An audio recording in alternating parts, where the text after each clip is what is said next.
Olá, meu amigo, minha amiga, meu irmão em Cristo. Conforme a leitura da Bíblia vai se avançando, a gente vai adquirindo conhecimento, intimidade para com Deus. E a nossa leitura vai se avançando em Salmos. Eu tenho preparado alguns vídeos, e alguns vídeos serão de algumas formas diferentes, onde outros homens de Deus também tem um ponto de vista muito legal, muito interessante, muito edificante sobre os textos de Salmos. Espero que você goste dos vídeos que estamos preparando. Espero que você assista, espero que você comente e para que a gente possa então estar cada vez mais interagindo. Desde já agradeço por você que está compartilhando nossos vídeos, assistindo, curtindo. Espero que tenha sido edificante para você e espero que você possa compartilhar com outras pessoas também para edificar a outras vidas. Que Deus os abençoe e a gente se encontra aí nos próximos vídeos e curta mais esse vídeo aqui do canal Rocaciano.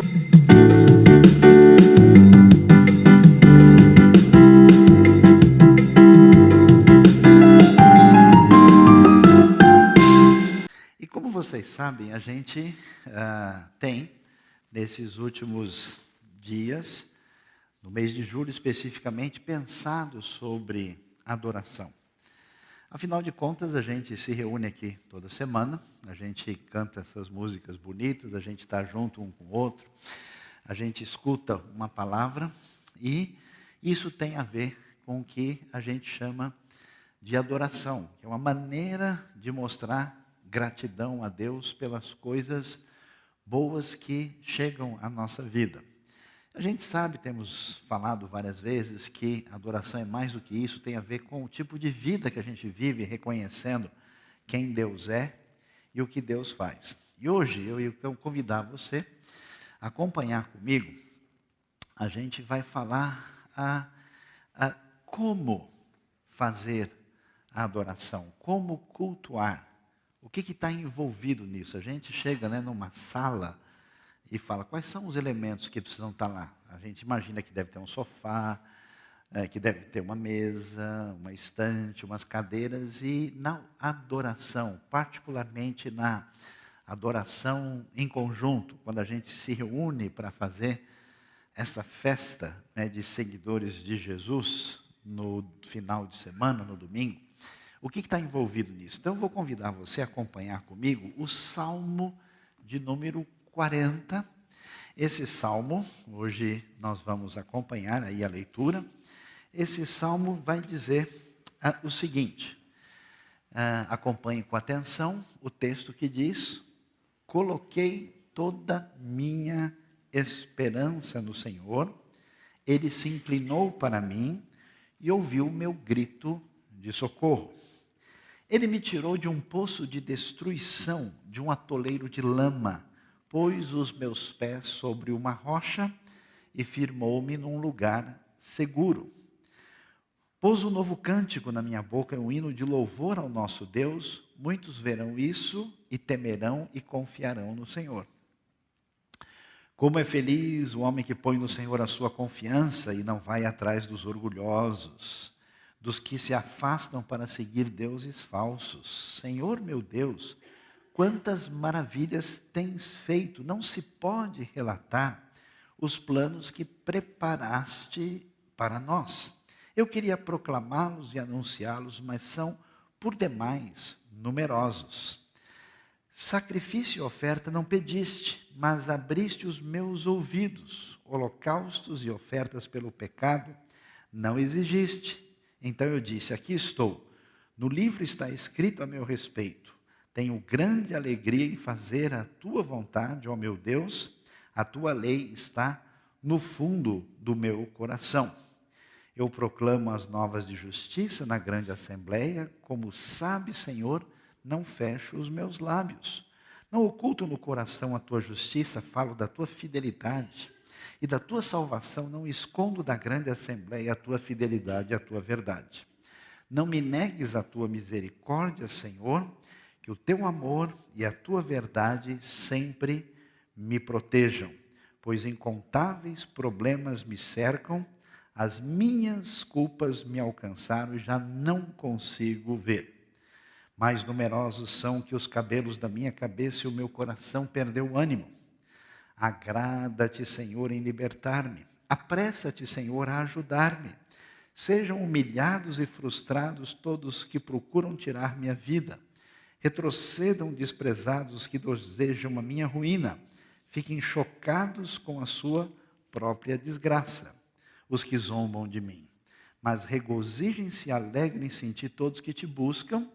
Digam sempre àqueles que amam a tua salvação, grande é o Senhor. Quanto a mim, sou pobre e necessitado, mas o Senhor preocupa-se comigo.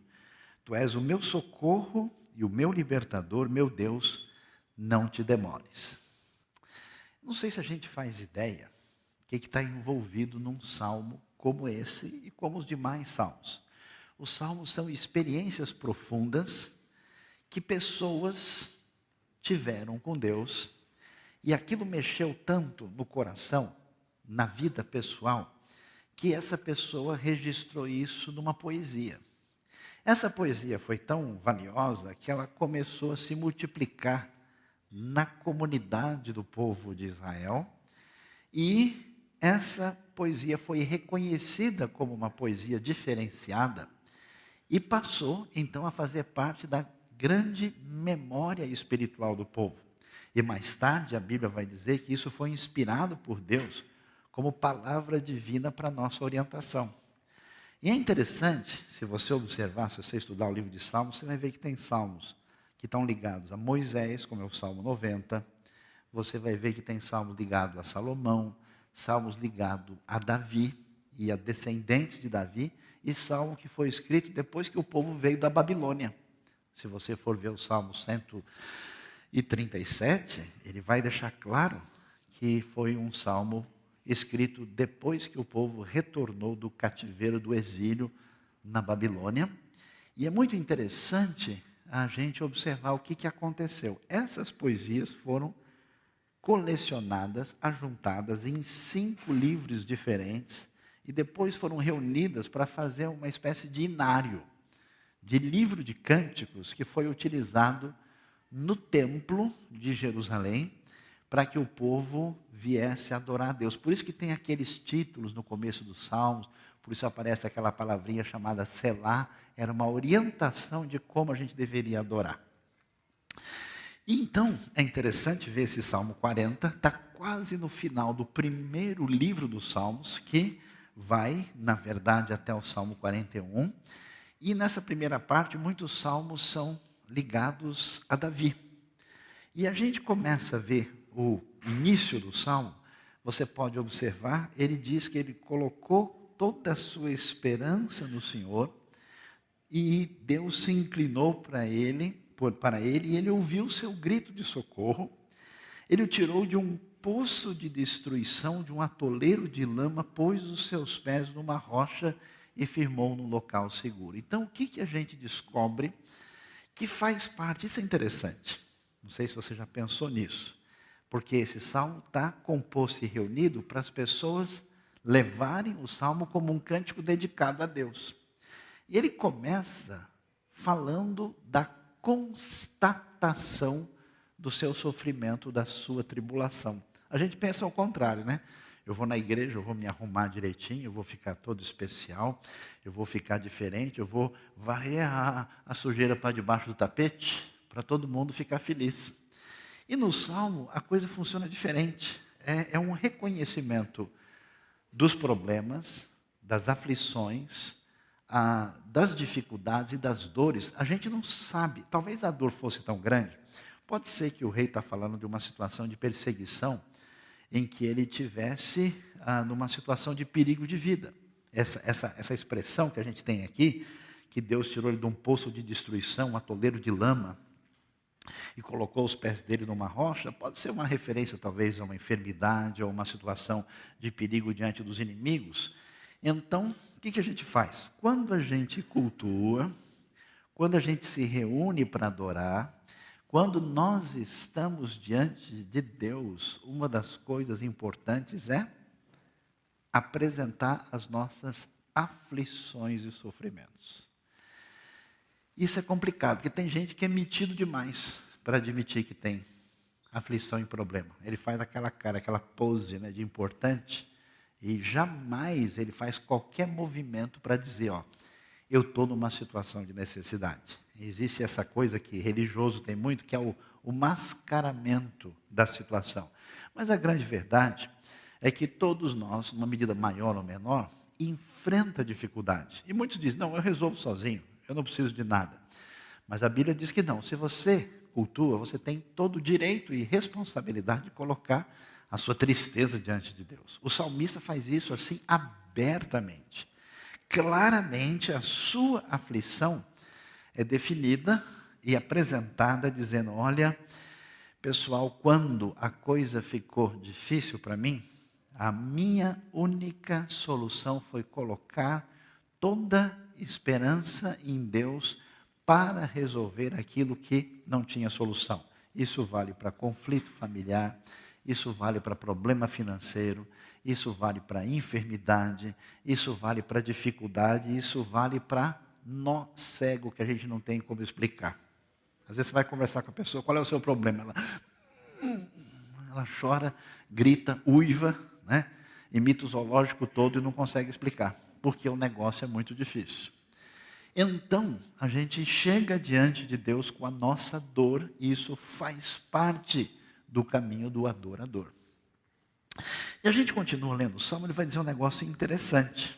Aqui, ele está contando, né, como ele passou por essa situação difícil e como Deus foi bondoso. Então, ele vai sair dessa ênfase na dor, no sofrimento, na aflição, e vai valorizar a gratidão. Você veja só que ele diz que ele colocou a esperança no Senhor, e agora Deus colocou o que? Um novo cântico na minha boca, um hino de louvor ao nosso Deus. Muitos verão isso e temerão e confiarão no Senhor. E aí ele começa a valorizar isso e diz, né, se você olhar direitinho na sua Bíblia, tem um espaço entre um grupo de versículos e outros, porque são as estrofes da composição poética do Salmo. Aí ele diz, como é feliz o homem, a pessoa, né, que põe no Senhor a sua confiança e não vai atrás dos orgulhosos. Quer dizer, as pessoas que parecem ser donas do pedaço, em vez de ele pôr a confiança nessa pessoa, ele põe no Senhor. E daqueles que se afastam para seguir deuses falsos. Porque a grande verdade qual que é? O pessoal escuta o dito popular, né? Para baixo todo santo ajuda. Então, na hora do aperto, o sujeito não quer nem saber. Ele atira para o lado que está virado. Onde tem uma situação que parece prometer alguma coisa, ele não quer saber da sua fidelidade, da sua coerência, ele acaba entrando num caminho perigoso. Então, ele vai dizer, como é feliz aquele que mantém a sua esperança em Deus. Senhor meu Deus, quantas maravilhas tens feito. Não se pode relatar os planos que preparaste para nós. Eu queria proclamá-los e anunciá-los, mas são por demais numerosos. E o que a gente deve considerar? Que quando a gente vem cultuar, quando a gente vem adorar, a gente traz a nossa dor, a gente traz a nossa tristeza, a gente traz a nossa necessidade. Ela é bem-vinda diante de Deus. Mas a gente deve trazer a nossa gratidão. Tem gente que é muito complicado. A pessoa tem tanta coisa boa na sua vida, tem tanta bênção que ela podia contar, mas ela só traz notícia ruim. O sujeito é alguém sujeito aí a pancadas e trovoadas no decorrer do período. Né? Parece que não consegue focar em alguma coisa positiva. E é complicado, porque isso não só contamina a gente, envenena os outros. E quando a gente vem adorar, a gente vem cultuar mesmo. Então é importante que essa nossa satisfação, nossa alegria, que é uma maneira de dizer muito obrigado a Deus, né? A gente não ensina para as crianças, né? Criança ganha presente na escola, ganha bombom no aniversário, a gente vai lá e fala para a tia, obrigado. Ah, não quero, olha lá de onde é que vem a coisa, né? Não, não quero, estou com vergonha.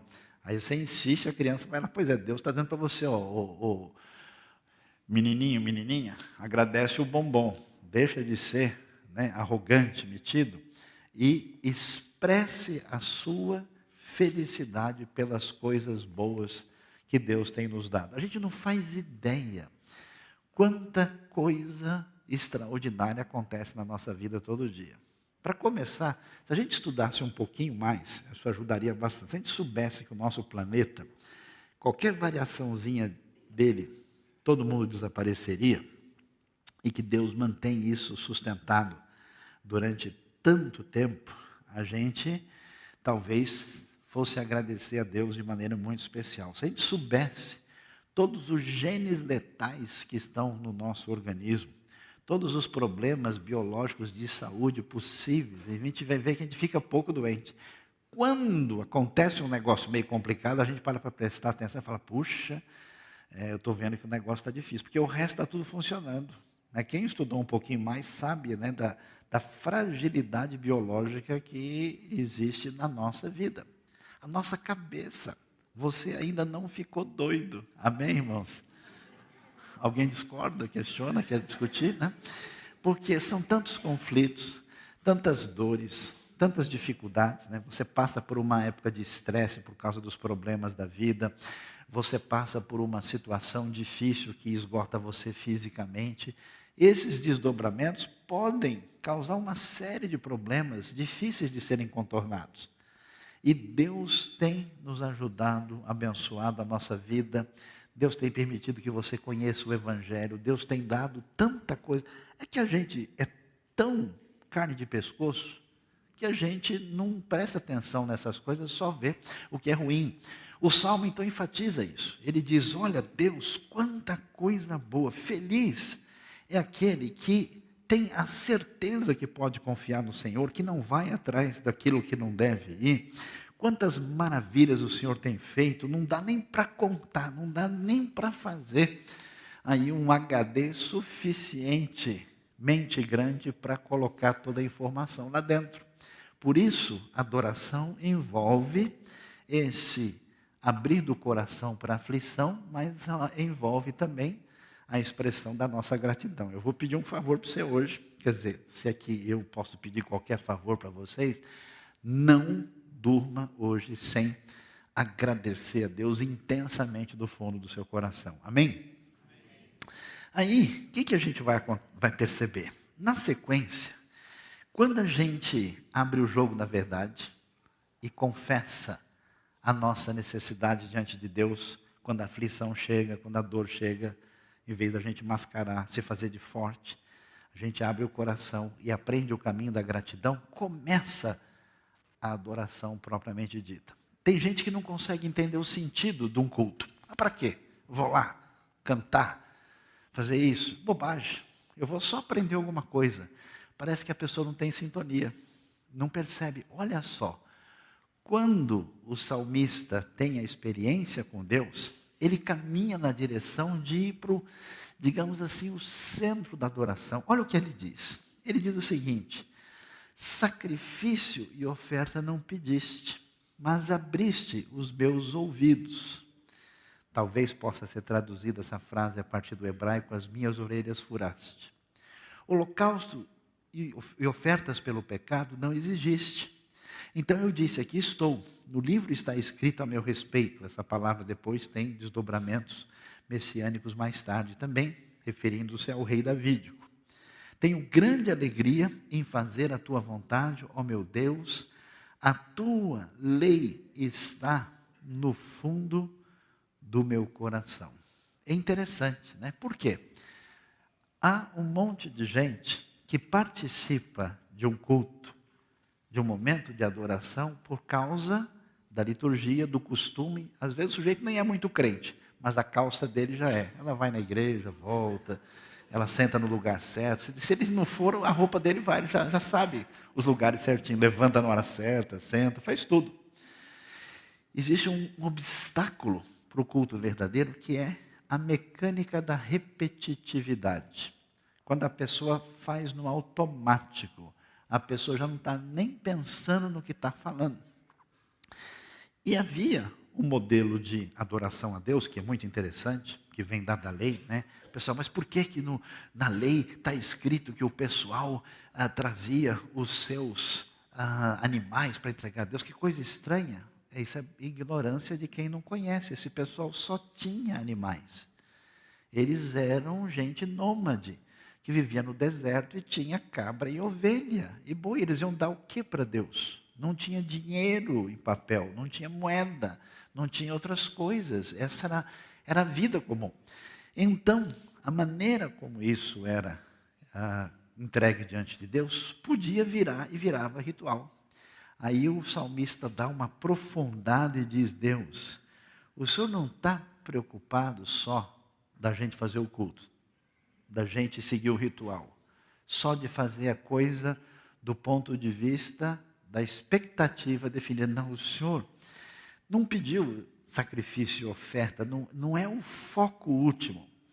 O Senhor abriu os meus ouvidos, o Senhor não exige oferta e holocausto, e então eu estou entendendo que o Senhor deseja a minha pessoa. Por isso aqui estou, no livro está escrito ao meu respeito, falando que Ele está interessado em se basear, em pautar a sua vida pela palavra divina.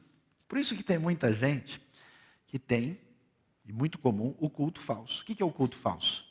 O cara vai na igreja, ele cumpre o ritual, ele canta, ele senta, levanta, faz oração, fecha o olho, abre o olho, faz de tudo, mas ele não vai levar a sério o que Deus diz para a sua vida. Ele não tem o verdadeiro interesse de conhecer a Deus e obedecer a Deus, que é o que interessa, que é o objetivo final. E aí ele vai dizer que ele tem grande alegria em fazer a tua vontade, ó Deus. A tua lei está no fundo do meu coração. O que acontece? A adoração existe quando Deus se torna prioridade na nossa vida. Quando de fato Ele está em primeiro lugar. Você solta uma pessoa num tempo livre dela, logo você vai descobrir qual que é a prioridade dela. Tem gente que imediatamente fala: olha, eu vou fazer isso, eu vou fazer isso. A pessoa escolhe, e quando ela escolhe, você vê que ela escolhe com grande alegria. Quando Deus é prioridade para a gente, e quando Ele ocupa o primeiro lugar, Ele vai ser a principal preocupação do meu pensamento, do meu coração, da minha alegria, o meu interesse. E é interessante, quando Ele diz aqui em cima, né, que Ele não foi atrás de seguir deuses falsos, que essa era a questão, né? Porque havia muitas ofertas de divindades que resolviam os problemas das pessoas conforme as expectativas. Não mudou muito, mas ele mantém a sua fidelidade a Deus e ele está interessado em fazer o culto adequado. Ele está interessado em adorar a Deus de maneira legítima. E essa adoração tem a ver com o que eu coloco da minha vida à disposição de Deus para fazer o que Ele deseja. Eu fico impressionado como tem gente que está há décadas numa igreja evangélica e o seu conhecimento da palavra de Deus é mínimo. Essa pessoa não pode ser séria, não é possível. Ou pelo menos não pode estar seguindo o evangelho com sinceridade, com seriedade. Talvez Jesus seja uma coisa importante na sua vida, mas a quarta, a sétima, 12ª, terceira, mas a prioridade aparece quando ele faz isso. E é interessante, né? A tua lei está no fundo do meu coração. E aí ele prossegue e vai dizer coisas muito especiais que ele já tocou nesse assunto, que é a próxima coisa que faz parte dessa adoração. Olha que coisa interessante. Eu proclamo as novas de justiça na grande assembleia. Como sabe, Senhor, não fecho os meus lábios, não oculto no coração a tua justiça, falo da tua fidelidade, da tua salvação, não escondo da grande assembleia a tua fidelidade e a tua verdade. O que acontece com alguém que adora a Deus? Ele testemunha, ele fala sobre Deus. Ele diz para todo mundo quem Deus é, como Deus é verdadeiro, como Deus é fiel. E ele faz isso diante da grande assembleia. É tão complicado como, presta atenção na gente, né? Por isso que o pessoal cai em boato na internet. O sujeito ouve uma notícia maluca, totalmente sem sentido, mais conhecida como hoax, e ele mal ouviu o negócio, ele já multiplica, nem para prestar atenção. Aí quando ele vai ver, né, anos atrás saiu uma ideia que acharam esqueletos de gigantes com fotos muito mal feitas, e aí que esses eram gigantes da Bíblia, tal, uma coisa que não faz o mínimo sentido, e um monte de gente sem nem prestar atenção já saiu divulgando. E notícia ruim, o pessoal multiplica, que é uma coisa impressionante. Pense bem quanta coisa boa tem na sua vida e que ninguém está sabendo. E que você nunca mencionou, que você nunca permitiu que que chegasse ao ouvido das outras pessoas. Então faz parte da adoração o testemunho. Quer dizer, uma maneira de dizer muito obrigado especial a Deus por aquilo que Ele é.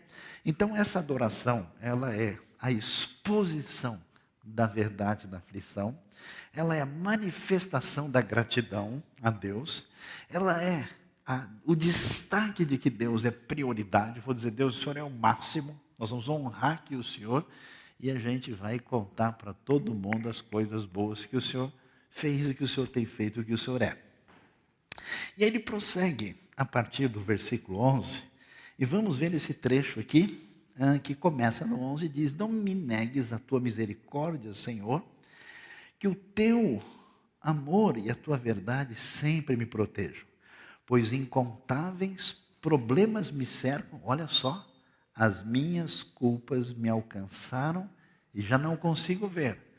Mais numerosos são que os cabelos da minha cabeça, e o meu coração perdeu o ânimo.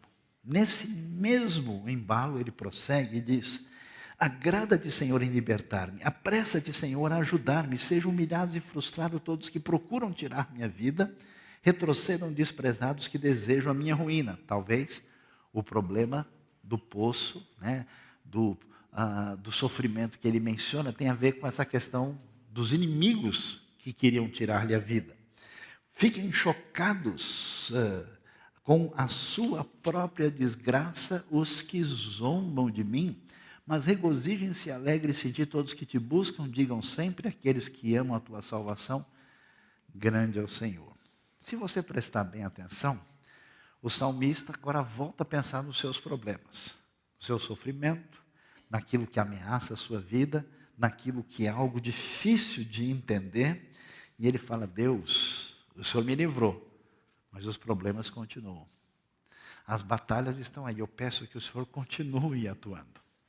Eu peço que o Senhor seja bom, não me negue, Senhor, não me negues a tua misericórdia, de jeito nenhum, diz o verso 11. O teu amor e a tua verdade me protejam, porque eu tenho problemas incontáveis. E aí chega um ponto importante, toda vez que a gente enfrenta um sufoco difícil na vida. Quando o bicho está pegando, quando a coisa está complicada, você pensa: será que foi alguma bobagem que eu fiz? Será que aquilo que eu não resolvi direito deu a volta e me pegou lá na frente? Será que foi aquela falta de transparência? Será que foi o pecado da minha mocidade? Será que eu estou colhendo o que eu plantei? Será que é alguma coisa assim? O coração humano, na hora da dor, sempre imagina se a vida está pegando a gente de surpresa por causa de alguma coisa que tem a ver com a nossa falha e dificuldade. A Bíblia não ensina isso. A Bíblia não fala que Deus é um Deus vingativo no sentido de guardar para depois pegar a pessoa lá na frente. Apesar de que é verdade que a gente colhe consequências dos nossos erros, mas isso também faz parte da misericórdia divina. Agora, o que acontece quando a coisa está difícil, quando as batalhas se intensificam, quando a dificuldade ajuda a gente pensar na vida com mais seriedade, surge a oportunidade não só de adorar com a sinceridade, de mostrar a aflição, de mostrar a gratidão pelo livramento, de reconhecer que Deus tem que ser essa prioridade acima de tudo, de testemunhar, de falar sobre Deus, mas também a adoração é confissão. A gente vive uma época complicada, né? Onde o mundo, digamos, do show business invade a realidade das igrejas. Então, às vezes, culto e show se confundem. Onde, muitas vezes, o discurso do show se torna religioso e o discurso da igreja se torna um discurso do mercado, onde a gente vai falar coisas legais para as pessoas ficarem contentes.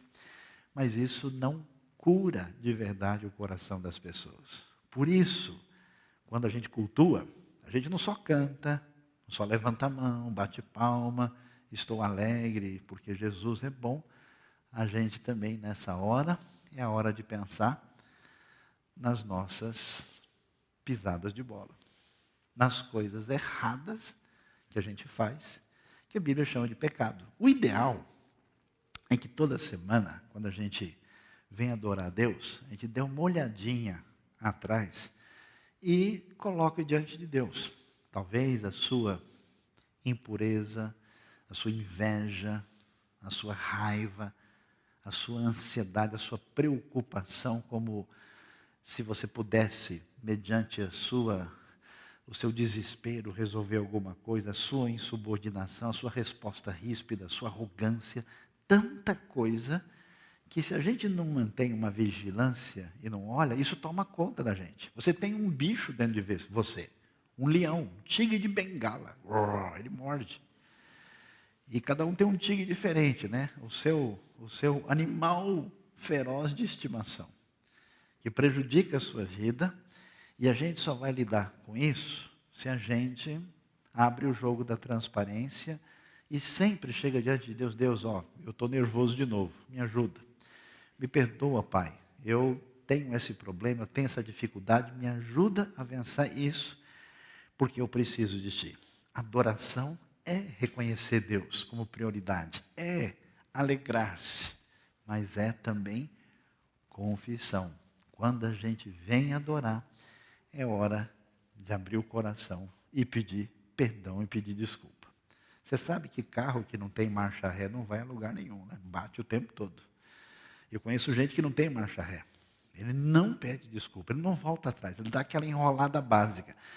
Aconteceu assim. Não, acontece, né? Foi sem querer. O cara vai lá e quase arranca o dedo do outro, em vez de ele falar, desculpa, eu não prestei atenção. Não, foi sem querer. Quem mandou você ter o dedo grande? Né? A coisa não funciona assim. Quando a gente adora, é hora de colocar as nossas falhas diante de Deus, porque elas só podem ser resolvidas pela graça. E é interessante que ele vai terminar. Termina a sua adoração dizendo uma coisa muito estranha. Se você ler a Bíblia com atenção, você vai ver que tem versículos muito inesperados. Porque esse salmo está ligado a Davi. Davi é o rei de Israel. Davi é uma pessoa que tem o máximo de bem-estar possível no seu contexto, na sua época. E o que diz o versículo final do Salmo 40? Ele diz, quanto a mim, sou pobre e necessitado. O pessoal imagina, é brincadeira, o rei da nação falando, sou pobre e necessitado. Se ele é pobre e necessitado, ai de mim, eu sou pós-mendigo. Que negócio é esse? Como assim pobre e necessitado? Mas o Senhor preocupa-se comigo. Tu és o meu socorro e o meu libertador, meu Deus, não te demores. O que acontece? Quando Deus abençoa a gente, e tanta coisa boa acontece, a gente corre o risco de parar de cultuar. Tem gente que quando chega na igreja e fala, ixi, o que será que aconteceu? Por que ele veio hoje? Deve ter uma locomotiva invadindo a casa dele, porque ele não vem adorar, só adora em último caso. É interessante que quando as coisas boas acontecem, a gente tende a esfriar o coração de adoração, a gente tende a achar que a gente construiu, a gente fez, começa a construir um altar próprio lá, né? Diante da sua bela e especial fotografia, e não percebe que a gente depende de Deus. Talvez a razão porque Deus permite e até provoque problemas na nossa vida é não permitir que esse tipo de tendência perigosa domine a gente. E a gente se torna, de fato, uma pessoa perversa, insensível e que caminhe por uma trajetória destruidora. Então, o rei de Israel, que acabou de descobrir que ele é frágil, que na hora do perigo ele falou: puxa, será que as minhas falhas estão aparecendo aqui no cenário? Ele vai dizer uma coisa tão importante. Sabe de uma coisa? Apesar de tudo, eu sou pobre e necessitado. A gente, essa não é uma declaração sociológica. A gente está tão influenciado na nossa realidade brasileira por uma leitura sociológica da realidade que a gente já escuta essa palavra e já entende isso. Mas na Bíblia ela não significa isso. Pobre muitas vezes se refere à pessoa que não tem onde colocar a sua esperança senão em Deus. A gente não pode confiar na nossa força. A gente não pode confiar nas nossas finanças.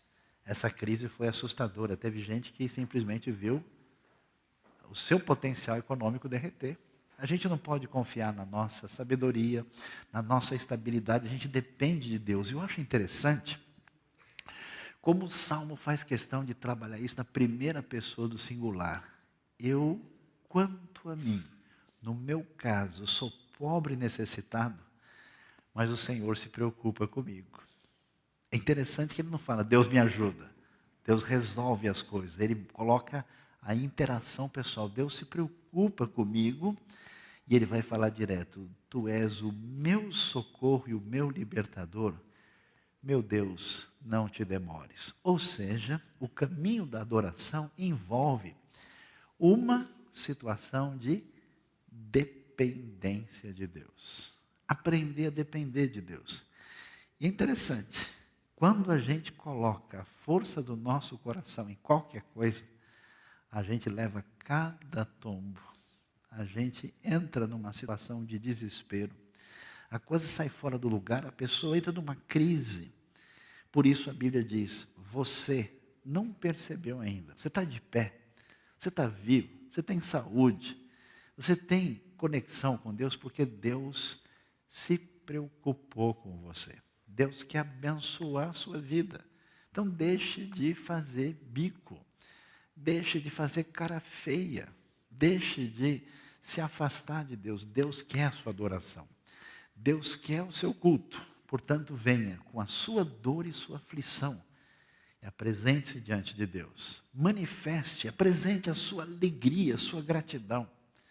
Pense no que tem mais valor na sua vida, defina Deus como prioridade, como aquilo que realmente é a coisa mais valiosa para você.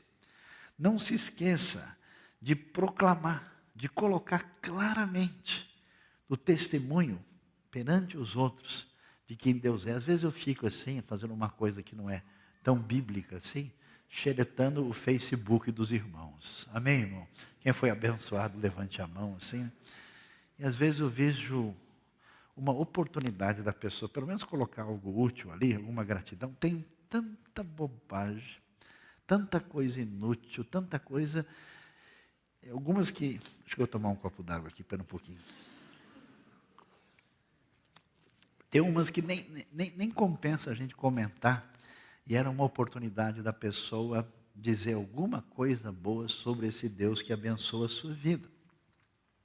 Adoração é testemunho, adoração é confissão. E é especialmente acalmar o nosso coração sabendo que a gente depende de Deus.